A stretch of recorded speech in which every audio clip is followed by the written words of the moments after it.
tuturo. Alam niyo po, isa sa mga famous na verse talaga na pinanghahawakan ko is yung Proverbs 22 verse 6. Sinabi doon na, train up a child in the way he should go, and when he is old, he will not depart from it. So yun yung talagang pinanghahawakan ko, Lord, we will help them, we will train them. Pero, napakaraming pagkakataon na the children carried me in this mission. Yung ganung bagay na sila mismo talaga yung ginagamit ng Diyos to bless me. One time, parang past Sundays po ata yun. So, after po ng international prayer meeting, iyak ako dun sa mission house. So, ang nangyari, nagpipray ako, Lord, ganito, ganyan. And then, amazingly, may mga narinig akong footsteps ng mga bata. Sabi ko, may mga children, Lord?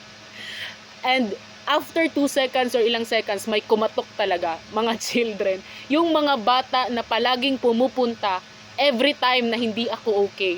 Alam ko talaga nasabi na, hindi ko sila invite, hindi ko sila chinat, wala akong ginawa. But sila mismo yung pumunta. Pumunta talaga sila. At nakita nila yung mukha ko na iyak ng iyak. Then natuwa ako sa nila, sa question, ano nangyari sa'yo, Ate Shena? Bakit ka umiiyak? And that time, talagang natouch po yung puso ko na it's really the Lord who also sends His children na hindi lang para alagaan natin, but also to be used na ipaalala sa atin yung mga bagay-bagay. Isa po talaga sa mga always na pinapaalala sa akin ng Lord sa mga bata is yung humility. Humility na even if bata ka pa or kung ano man, walang-wala, pero andun ka pa din. Or it's not about our title, it's not about yung kayang gawin. Kasi minsan, mas kaya pang magluto ng mga bata kaysa sa akin, mas kaya pa ng sumayaw, mas talented pa sila sa akin. And meron ding times na pinapaalala nila na eto po yung amaze talaga ako, na namatay yung pinag-pray namin, yung isang nanay. Tapos yung isang bata, sabi niya, te, punta tayo dun sa sa burol. Mag-present tayo. Sabi ko, ano ba, mag-WIH tayo? So ako yung nag-question na, gusto nyo yung gawin?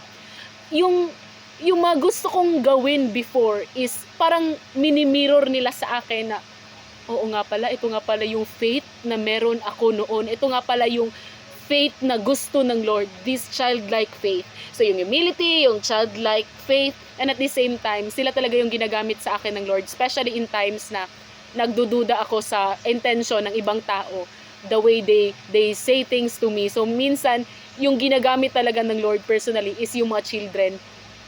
Pinapakita niya sa akin na ito yung gusto niya, ito yung pinaparealize niya, ito yung ginagawa niya.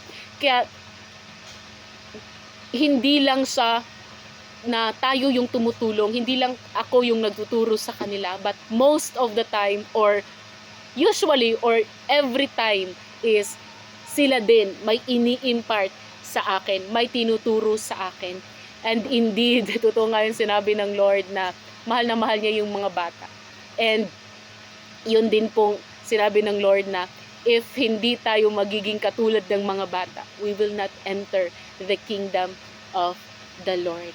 Yes, hindi lang ang children ang binibless ng Lord through our lives, but tayo din mismo na be-blessed through their lives. Amen. And to tell us po about children ministry, tawagin ko po ang next group. Thank you po. Good morning po. Ang pangatlong reasons to serve children ministry is because it is one of the most effective mission fields out there. So kaya nga tayo ay isa yun sa mga goal natin na talagang to teach